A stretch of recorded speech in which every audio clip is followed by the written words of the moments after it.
My wife grabbed her purse. It's just a weekend getaway, love. Don't be jealous. I sighed. I'm not. But you might want to be, of everyone who still has a house when you get back. I knew. I had known for weeks. The signs were there, screaming in my face, but I did what most people in love do. I told myself I was overthinking. That I was being insecure. That my wife of 10 years wouldn't throw everything away for some cheap thrill. But denial can only last so long. Eventually, reality will hit, whether you're ready for it or not. And mine hit like a freight train.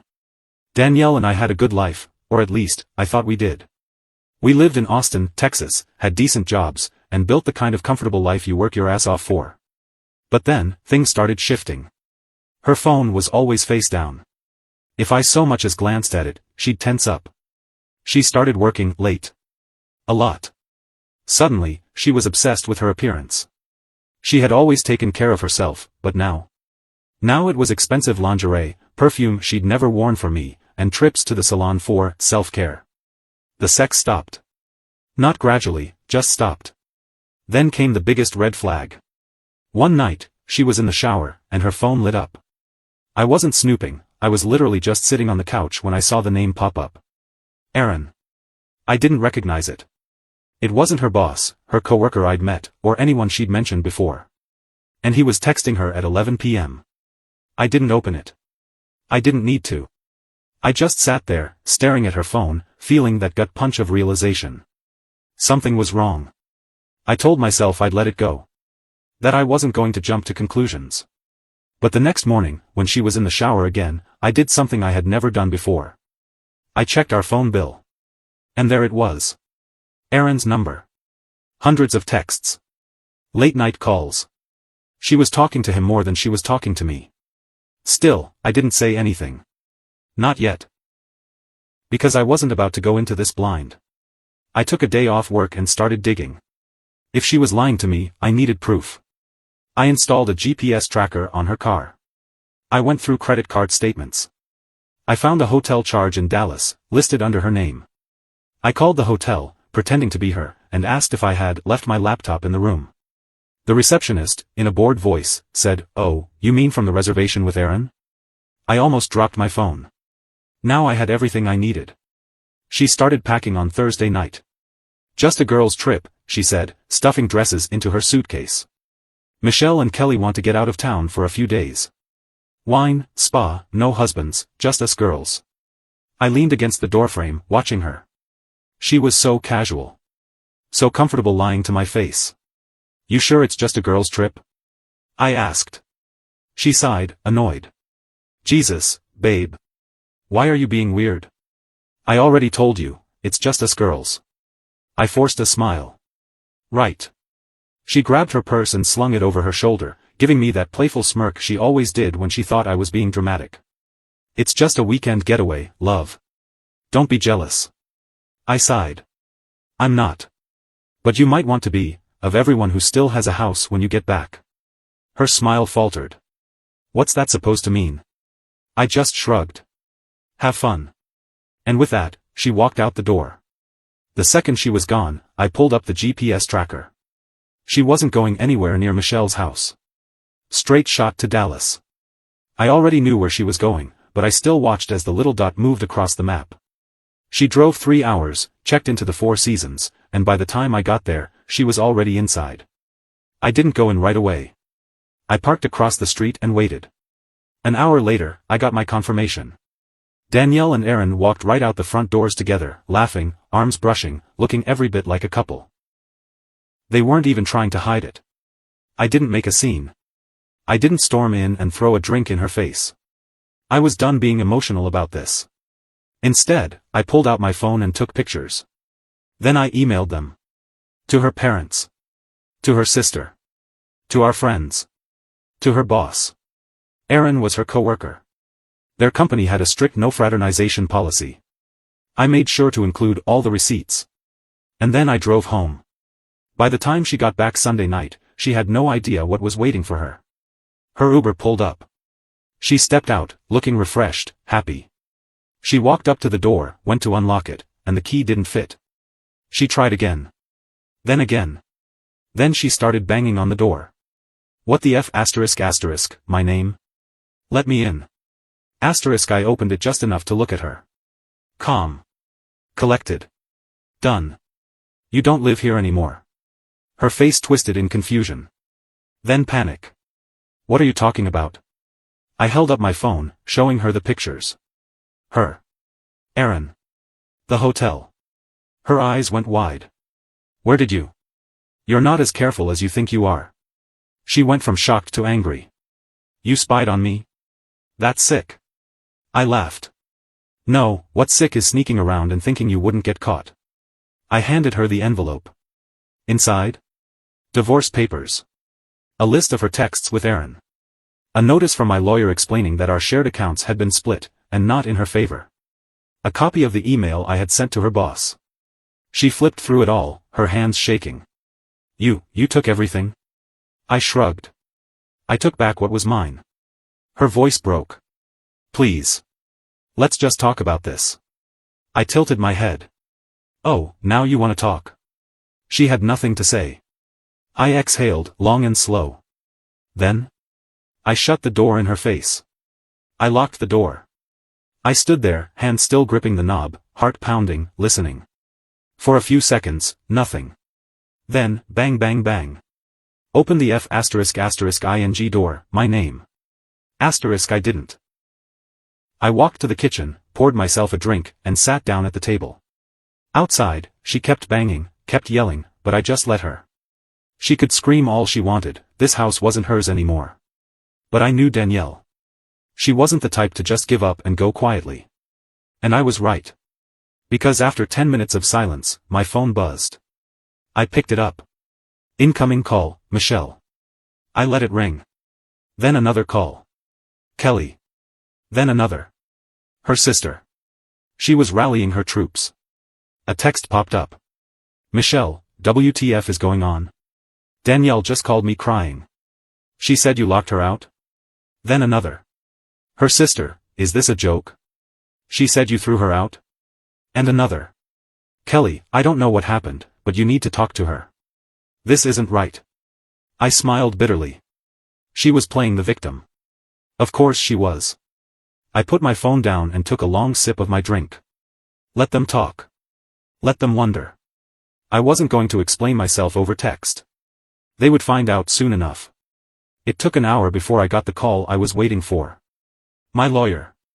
Well, he said, sounding amused, I wasn't expecting things to move this fast, but your wife has already called my office screaming. Yeah, that sounds about right, I muttered. She claims you locked her out with no warning. She's saying it's illegal eviction. I smirked. That's funny. Considering I sent her a written notice this morning. He chuckled. I know. That's why we're fine. Just let her throw her tantrum. Legally, you did everything by the book. The house is in your name, the accounts are split, and the papers are filed. She's just realizing she's screwed. And the cheating? Oh, I sent everything to her company's HR this afternoon. They'll be handling that. I closed my eyes. Good. But I wasn't done yet. Because while I was sitting there, letting my soon-to-be ex-wife scream to anyone who would listen, I had a gut feeling. And it turned out to be right. I had debated reaching out to her. I mean, would it make a difference? She'd find out eventually. But something in me needed her to know now. So I did some digging. Aaron had a wife. Her name was Claire. And she had no idea. I found her Instagram. Normal stuff, family pictures, smiling selfies with Aaron, posts about their anniversary.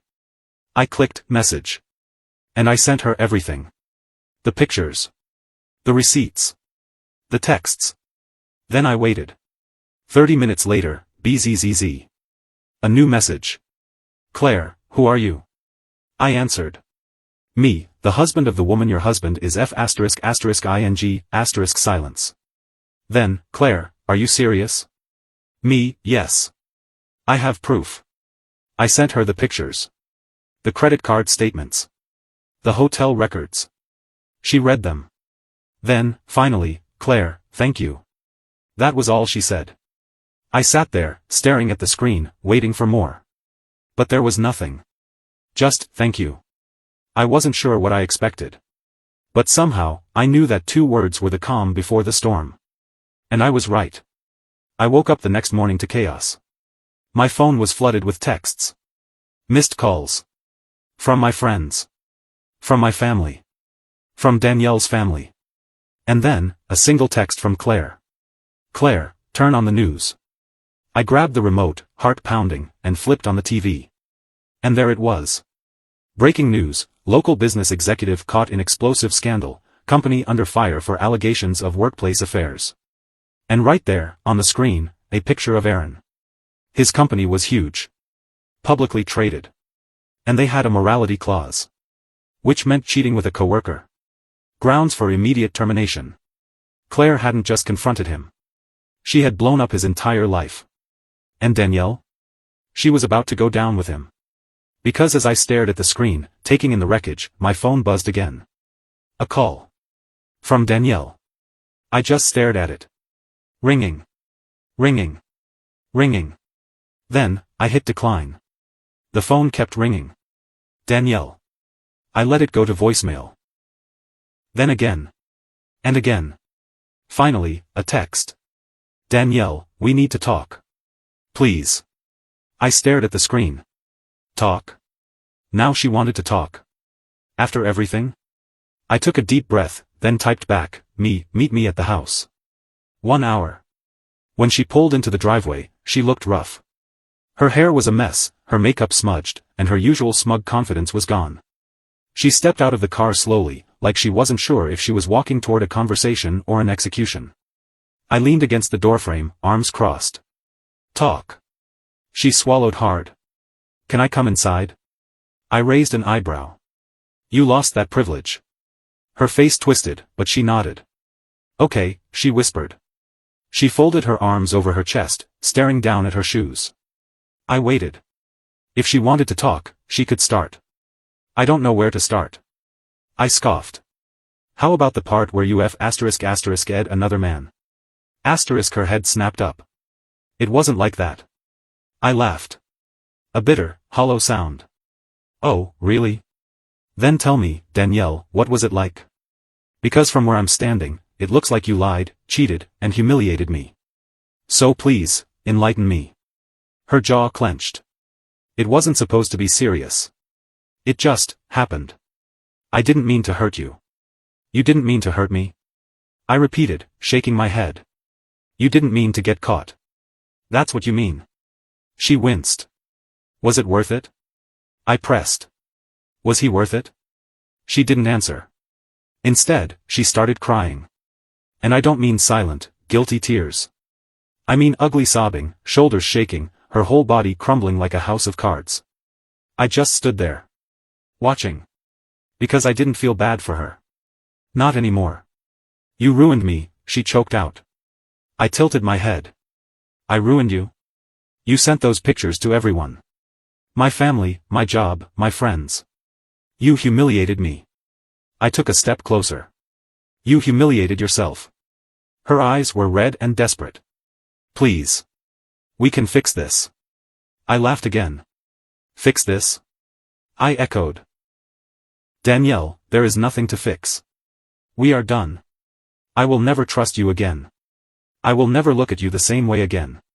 And honestly, I don't even know if I ever loved the real you, or just the version of you I thought existed.